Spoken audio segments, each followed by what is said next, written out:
on the Caribbean boat strikes, the administration has acknowledged that there was a second strike in that attack in September, but they have not said if there were any defenseless survivors.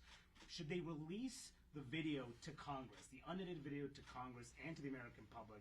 And two, if the defenseless survivors were killed, would that constitute a violation of the laws of war? I'm not going to prejudge any of that. As you know, both of the Armed Services Committee and the Senate and the House will be having hearings on this to review, and that's their role. I have been listening. Again, I was pretty busy yesterday. Didn't follow a lot of the news, but I caught up a little bit early this morning. That my assessment of this, my understanding is that most of the people that have looked at this, at least in a preliminary review, say that the admiral who ordered the second strike thought it was necessary to complete the mission. He's a highly decorated, highly respected admiral in the Navy, and he made that call.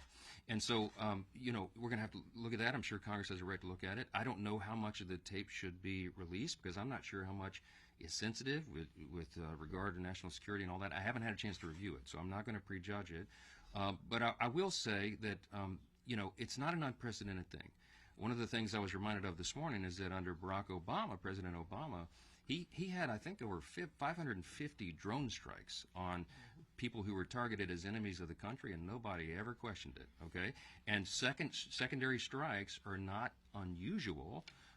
It has to happen if a mission is going to be completed. So I haven't reviewed the scope of the mission. I haven't reviewed that particular strike. I don't know what went into the Admiral's decision matrix, but it's something that Congress will look at, and we'll do that in the regular process and order. I think it's very important for everybody to reserve judgment and not leap to conclusions until you have all the facts, and that's what we'll be uncovering. Yes.